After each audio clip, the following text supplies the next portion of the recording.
Cuando comencé a notar que mi novia, Olivia, pasaba casi todo su tiempo con su mejor amigo, Jake, me preocupé. Él enfrentaba una condición de salud delicada que requería tratamiento constante. Aunque yo sabía lo importante que era la confidencialidad médica, no podía evitar sentir cierta intranquilidad. Mi corazón me pedía protegerla, pero también entendía el deber de respetar la privacidad de mi paciente. En esa época, yo trabajaba como médico en un hospital local. Todo cambió el día en que Jake fue ingresado de emergencia. Al ver el historial de su enfermedad, temí que Olivia, por su cercanía, pudiera exponerse a algún tipo de riesgo. Sin embargo, mis preocupaciones fueron tomadas por ella como un ataque personal. En su afán de defender a Jake, me acusó de exagerar y hasta publicó en redes sociales que yo había cometido un error médico. De la noche a la mañana, mi reputación se vio empañada por comentarios negativos que no tardaron en llegar. La tensión escaló a tal punto que mi casa sufrió un incendio. Aún hoy no sé con exactitud cómo sucedió, pero recuerdo la confusión y el humo que lo cubría todo. Mi mente se nubló y de pronto desperté. Estaba otra vez en mi consultorio, el mismo día en que Jake había sido hospitalizado. Fue como retroceder en el tiempo, teniendo la oportunidad de corregir mi camino. Esta vez decidí actuar con más prudencia. Cuando Olivia se presentó, insistiendo en saber qué sucedía con Jake, le expliqué de manera muy general que él necesitaba cuidados, pero sin revelar información específica. Ella se quedó tranquila, aunque un tanto molesta por mi falta de detalles. Un colega que había presenciado nuestra breve discusión me preguntó qué me pasaba. En silencio, recordé lo ocurrido antes, los rumores en internet, la suspensión en mi trabajo y la forma en que la vida entera se me vino abajo. En la otra realidad, había intentado contarle todo a Olivia con la mejor intención, pero sin autorización de mi paciente. Aquello fue un error. Motivado por el amor y el miedo, crucé la línea que separa la ética médica de las decisiones personales. Olivia lo interpretó como un acto de celos. Sintió que yo solo quería alejarla de su amigo y, en un impulso vengativo, divulgó mentiras que afectaron mi carrera. Fue doloroso ver cómo mi mundo se desmoronaba mientras ella me culpaba de todo. Tras esa ruptura, se desató una serie de problemas. Rumores de negligencia, acusaciones falsas y llamadas cargadas de reproches. Su familia me suplicaba que lo arregláramos. Ella también me buscaba, aunque era evidente que ya no quedaban ni respeto ni confianza. Pero esa extraña oportunidad de volver atrás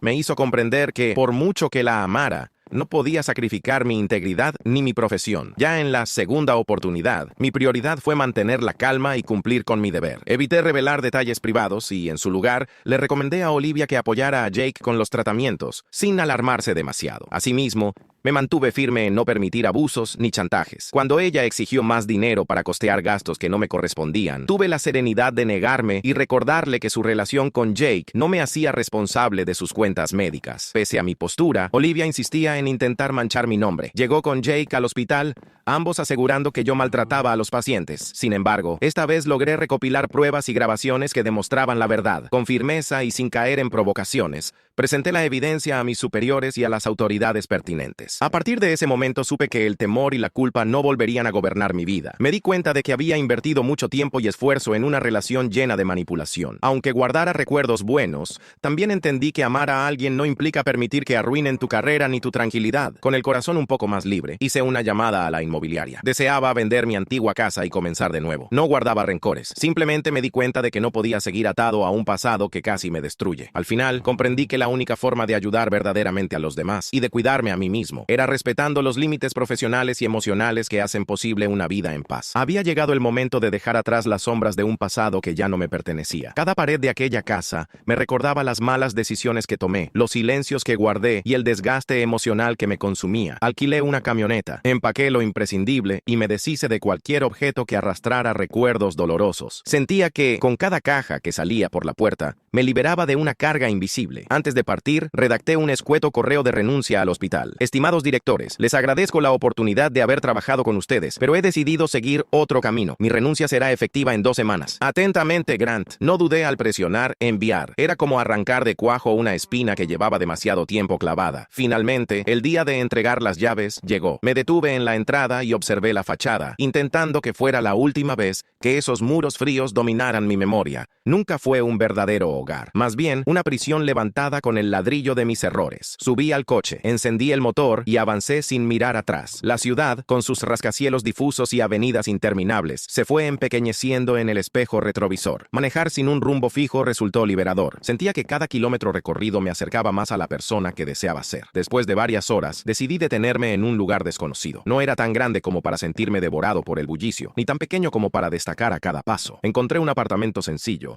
sin rastros de historias ajenas ni huellas que me recordaran el pasado. Desempacar lo básico y sentarme en el suelo se sintió como el primer acto de libertad auténtica que hacía en años. Esa misma noche, dormí sobre un colchón sin sábanas, rodeado del murmullo lejano de la ciudad. No recuerdo si soñé. Lo importante fue esa sensación de empezar de cero, aunque la tranquilidad no duraría demasiado. Al día siguiente me presenté al nuevo hospital. El supervisor, el doctor Rivera, me recibió con una mirada analítica. Grant, ¿verdad? Aquí valoramos el trabajo duro y la dedicación. Cuidamos a los pacientes como si fueran de la familia. ¿Entendido? Entendido, contesté firme. Me asignaron a la sala de emergencias. Atrás quedaban los consultorios privados y los horarios manejables. Allí, cada minuto contaba. Accidentes, ataques cardíacos, infecciones repentinas, todo podía aparecer de golpe. Ese ritmo frenético me ayudaba a mantener la mente enfocada y al mismo tiempo a distanciarme de las sombras del pasado. Conforme pasaban los días, empecé a conocer a mis colegas. Al principio eran cordiales, pero reservados. Yo era el nuevo, y ellos no tenían motivos para confiar ciegamente en mí. Una noche, tras un turno agitado, decidí quedarme en la sala de descanso. Me dejé caer en un sillón y, sin pensarlo demasiado, busqué mi nombre en redes sociales. Allí seguían los artículos y comentarios injuriosos que rodearon mi antigua vida profesional. Suspiré y apagué el teléfono. Tenía dos alternativas: quedarme atrapado en esas críticas anónimas o demostrar con hechos quién era en realidad.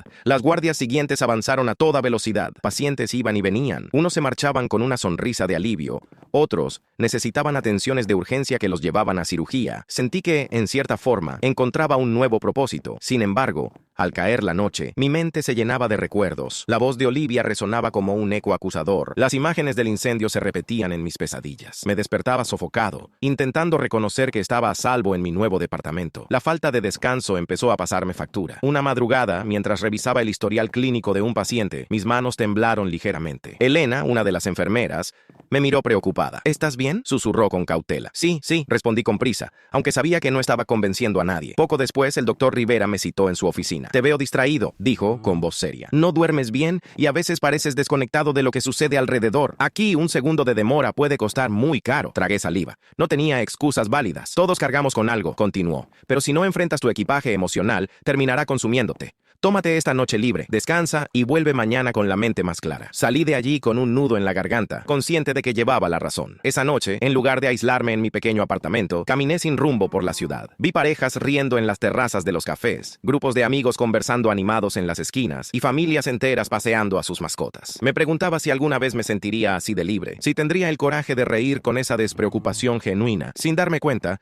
mis pasos me condujeron a un parque iluminado por faroles antiguos. El césped aún conservaba la calidez del sol del día. Me senté en un banco y cerré los ojos. Inspiré el aire nocturno, intentando vaciar mi cabeza de todo lo que me atormentaba. Las palabras de mi supervisor seguían resonando. Si no enfrentas lo que llevas por dentro, te consumirá. Me quedé allí un buen rato, escuchando el murmullo lejano de coches y voces, hasta que el frío de la noche comenzó a colarse en mis huesos. Al llegar a mi departamento, me sentí extrañamente aliviado, como si aquella caminata silenciosa me hubiera ayudado a entender que, a pesar de mis miedos y culpas, aún estaba a tiempo de reconstruirme. Esa misma determinación me llevó a apagar el teléfono antes de dormir, para no asomarme más a un pasado lleno de rumores y rencores. Cerré los ojos, respiré hondo y me repetí en voz baja: mi historia no ha terminado, apenas empieza. Y, por primera vez en mucho tiempo, tuve la certeza de que quería hacer las cosas bien, sin permitir que los fantasmas de mi vida anterior dictaran mi futuro. Me detuve frente a un edificio de aspecto sencillo y acogedor. Un rótulo tenue anunciaba: Centro de Bienestar Emocional. Sentí que mis manos se cerraban en puños. En el fondo pensaba que no necesitaba ayuda, o tal vez sí. La imagen de aquel incendio volvió a mi mente de forma repentina.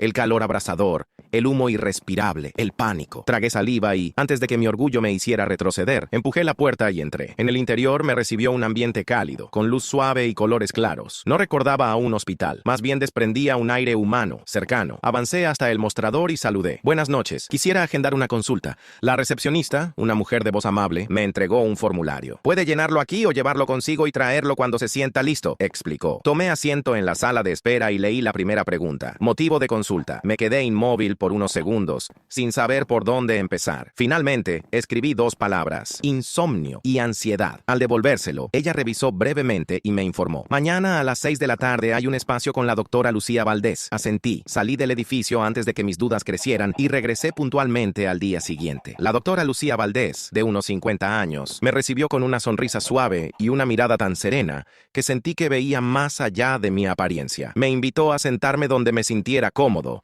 y elegí un pequeño sofá en la esquina de su consultorio. ¿Por dónde quieres empezar?, preguntó con tono tranquilo. Me tomó un momento responder. Al principio me pareció absurdo compartir detalles tan personales con una completa desconocida, pero la calma en su voz me dio el impulso necesario para hablar. No puedo dormir bien. Tengo pesadillas. Me cuesta concentrarme y me siento agotado. ¿Pesadillas sobre qué? Tragué saliva y asentí en silencio, sin dar detalles. No quería revivir el incendio ni los recuerdos que lo rodeaban. Al menos, no todavía. Ella no mostró sorpresa ni lástima. Solo me escuchó con atención. Parece que llevas mucho tiempo cargando esta angustia, comentó con compasión. Sí, musité, soltando una risa amarga. ¿Es lo único que sé hacer y te ha funcionado? No respondí. Ambos sabíamos la respuesta. Entonces, casi sin darme cuenta, comencé a hablar de todo aquello que había estado reteniendo. Hablé de la traición que viví, de las mentiras que me destrozaron la reputación, de cómo había perdido el rumbo por aferrarme a un amor que nunca fue sano. La doctora Valdés escuchó cada palabra, sin juzgar. Porque no todos aman de la misma manera, dijo en voz baja. Algunos dan, otros solo buscan poseer. Sus palabras hicieron que mi pecho se encogiera. Asumir que aquello que tanto valoré no había sido realmente amor me dolió, pero también me liberó. ¿Cómo se supera algo así?, pregunté con un nudo en la garganta. Poco a poco. Pero, ante todo, debes dejar de ver tu historia como una tragedia y empezar a verla como una lección. ¿Y qué debo aprender? Que no puedes volver a entregar tu poder a otra persona. Esa frase me siguió durante las semanas siguientes. Continué la terapia sin esperar milagros instantáneos, pero poco a poco comencé a notar cambios. El pasado, con sus sombras y rencores, perdió fuerza en mi mente. En mi trabajo, mejoró mi desempeño. Dormía más. Mis manos ya no temblaban al sostener instrumentos o al revisar documentos. El doctor Rivera, un colega del hospital, se dio cuenta de mi mejoría y me propuso unirme a un programa de atención médica comunitaria. Al principio dudé, temiendo salir de mi entorno conocido. Sin embargo, acepté y descubrí en esos barrios marginados una razón renovada para ejercer la medicina. Allí recordé por qué un día me comprometí a ayudar a los demás. La satisfacción de tender una mano a quien más lo necesitaba me devolvió la pasión que creía perdida. Fue en ese contexto donde conocí a Emilia Reyes, una periodista enfocada en temas de salud pública. Nos cruzamos en un modesto centro comunitario. Me impresionó su mirada directa y su forma de hacer preguntas sin juzgar. Emilia parecía ver el trasfondo humano en cada historia, y con el tiempo se interesó no solo en mis pacientes, sino también en mí. Poco a poco, comencé a sentir que ya no necesitaba ocultar mi historia. Emilia llegó en un momento crucial, cuando estaba saliendo del laberinto de mi propio pasado. Se convirtió en mi aliada, en una presencia luminosa que me recordaba lo valioso de continuar adelante. Con ella, surgió la idea de abrir una clínica independiente, un espacio en el que la gente no sintiera miedo de no poder costear la atención y donde los médicos pudieran trabajar con vocación, sin presiones ni corrupción. El día de la inauguración, el lugar se llenó de voluntarios, pacientes y colegas que creían en nuestra visión. Entre la música suave y los aplausos de felicitación, Emilia se acercó, me miró a los ojos y dijo: hoy no vengo a cubrir la noticia, vengo solo para verte feliz. Y lo estaba. Por fin sentía que mi vida avanzaba hacia un lugar de paz y estabilidad. Cuando observo la placa con mi nombre en la clínica, ya no siento la culpa ni el dolor de antes. Ahora solo siento gratitud. Mi pasado no me define porque estoy eligiendo qué construir con mi presente. A veces, cuando termino de atender a mis últimos pacientes del día, salgo y encuentro a Emilia esperándome con una sonrisa que me reconforta. Entonces pienso en lo lejos que he llegado desde aquella noche en que entré con recelo al centro de bienestar emocional. ¿Vamos a casa?, susurra ella. Sí, vamos a casa. Respondo con una sonrisa que nace desde lo más profundo, porque al final he comprendido que uno realmente vuelve a casa cuando encuentra la paz consigo mismo y cuando comparte esa paz con quienes han decidido caminar a tu lado.